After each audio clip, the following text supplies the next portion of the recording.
Hello. Have you ever thought, boy, I wish I could go back in time and do something all over again? Maybe it was a test that you didn't quite prepare for, or maybe it was an athletic event that you didn't work out hard enough for. Maybe it was a relationship that you got into that you maybe got into a little bit too quickly. Maybe it was a career choice that you wish you had not gotten into. Or maybe you just thought, man, I've been wasting a lot of time. I wish I can go back and just do things differently, maybe just enjoy life a little bit more. To some extent or another, I think we've all said that. We've all had the shoulda, woulda, coulda moment. That sometimes happens when we look at other people's lives and we wonder, if I could have been as successful as they, if I had done the things that they did, if I had made the decisions that they had made. But sometimes we look at other people's lives that we think made the right choice and right decisions and were successful, but then we see that their lives didn't end up quite the way that anybody would have expected. We hear the sad stories of famous and rich and wealthy people committing suicide. We hear all too often of people's lives that are ended way too soon because of maybe drug overdose. Well, God's Word can give us direction. In the Bible, there's a book called Ecclesiastes. It's a book of wisdom. And it's a book that most people haven't read, but they've probably received some counsel that was drawn from this book. In fact, if anybody's ever said to you, there's a time for everything, that came from this book. Let me read just a little bit from it. It's Ecclesiastes chapter 3. To everything there is a season, a time for every purpose under heaven, a time to be born and a time to die, a time to plant and a time to pluck what is planted, a time to kill and a time to heal, a time to break down and a time to build up, a time to weep and a time to laugh, a time to mourn and a time to dance, a time to cast away stones and a time to gather stones, a time to embrace and a time to refrain from embracing, a time to gain and a time to lose, a time to keep and a time to throw away. There are other things that Ecclesiastes gives us a time and a season for.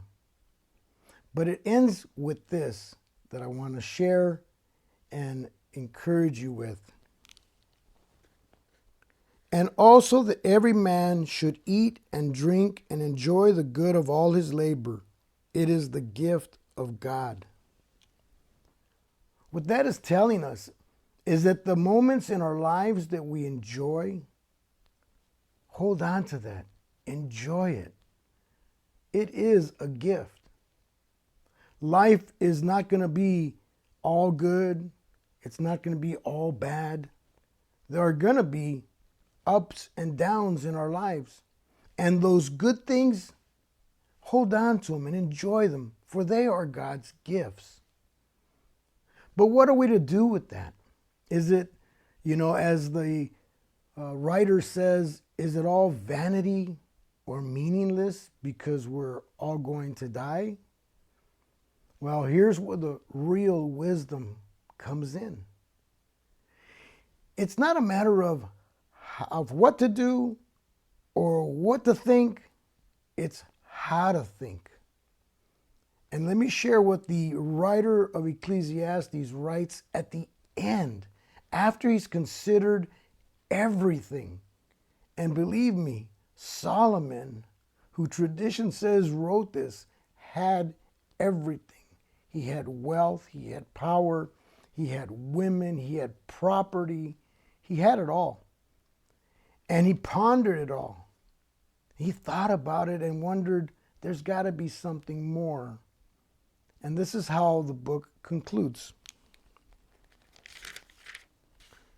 Let us hear the conclusion of the whole matter. Fear God and keep his commandments, for this is man's all. For God will bring every work into judgment, including every secret thing, whether good or evil. You see, brothers and sisters, it doesn't matter who, what life gave us, where we ended up being, who we ended up being in this life. It's not even, it doesn't really matter a lot as to whether we made all the right decisions, because truth be told, nobody makes all the right decisions. What matters is that we put God in the center of our life each and every day. For he is the one that brings us everything that we have. Every good thing comes from above. And we need to enjoy those times, enjoy the goodness of life, enjoy the goodness of food, enjoy the goodness of creation, enjoy the goodness, enjoy a laugh, enjoy people. For these are the gifts of God. But we need to walk through life not forgetting who we are, not forgetting who he is. We need to live life, go through life, living it according to his will. Because at the end, there will be an accounting. And that is where the matter ends. The matter ends on how we are in relationship to God. There's going to be people in life that it seems they're good people and they suffer.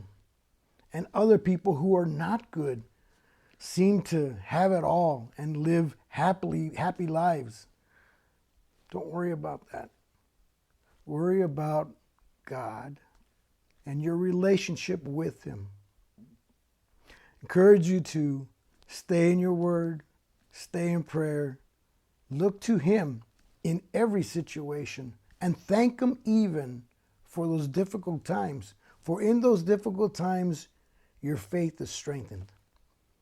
God bless you and have a wonderful life.